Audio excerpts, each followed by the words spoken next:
making platform updates to their hajj.nusuk.sa platform.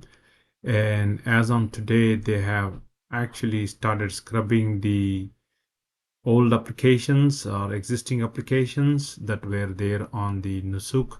If you had previously had an account and had an application from last previous years that was either under verification or was already verified, and you had already performed the Hajj or looking to perform the Hajj this year, you will have to once again go through the application updates one more time, and we'll walk you through how it's going to be done and how it's all showing up now.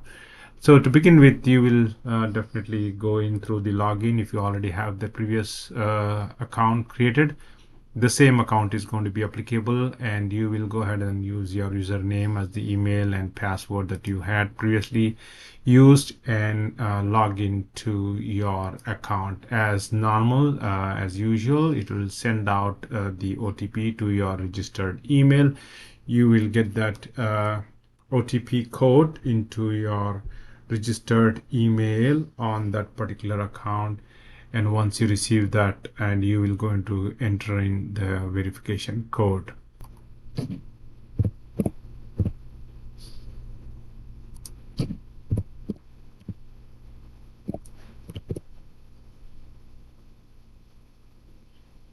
So this is how it's going to be looking when you come in and log into your page. You will be shown the upload your document, which is normal in case of beginning your application process. If there are no changes to any of these, like the passport, your personal photo, your residence ID, all that can remain the same. If not, you will have to delete this and upload the new passport, or if there is a change in your personal appearance, the new personal photos, and if there is a change in your residence ID, a new residence ID, that is the kind of proof of residence. If the proof of residence does not apply to you at this point of time, you can also select as no for that one before you proceed to the next step and go on to validate the uploaded document information. On this summary page, you will basically be seeing all your personal information, and then you will go ahead and confirm this and consent the information and click on next. That's going to take you to the next page of the application process.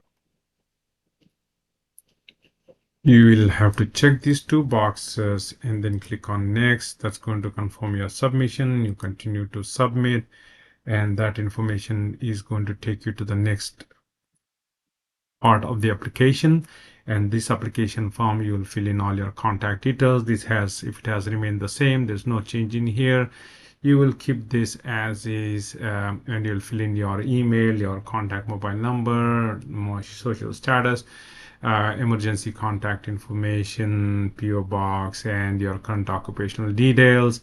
Arrival dates, you can just put some expected days in here, like 21 by air, and put NA for the travel mode by air if it's needed. You will go to the next page, and the next page is going to show you the application's next set of details about the background details. It'll ask you previously received a visa to enter KSA. You will answer yes or no depending on your case, and previous visa rejection to enter the KSA. Depending on your condition, you will say yes or no. Any other restrictions on your passport, you will choose that yes and no. If it is yes, then you will need to provide the description. And related with your relatives residing in KSA, you will answer that. If you hold a dual nationality, then you will also be entering that information in there. Also, if you have traveled to countries in the past 6 months, that detail needs to be entered as well. Going next, all that information, there is more background details, some of about this, about you being deported from any country, yes or no. Have you ever worked in the media or political field, yes or no. Served in the armed forces, yes or no. Has sentenced to prison in your country or any country, yes or no.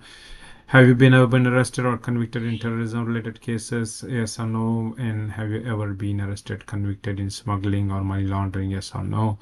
And do you have any other party or affiliation that has been designated internationally and locally as a terrorist organization? Party, yes or no. And do you have any physical disability? Yes or no. Depending on your situations, for the physical disability, you can answer yes and provide the description in there. Any other vaccinations you have taken, you can provide that details, just like how I have done this in this case as yes with the information of COVID. The next portion of the application form is about the data that is related with the diseases and things that, again, you will answer all these that are required fields. Depending on your conditions, you will answer yes or no. If it is yes, then you will provide details of those. If it is no, there is not much asked, and their blood type is lastly asked, and then you will go into the next state where it is going to ask you about the total summary of what you had provided. You will look through all of these to make sure that these details are accurately presented in here. Finally, you will select all of these check boxes. You will accept the conditions, and you can actually come back and add your family members at a later point of time. You have the options of doing that later on from the my family sections. Once you've done this, you will be able to click submit. Then once you have submitted, your application goes under a verification state.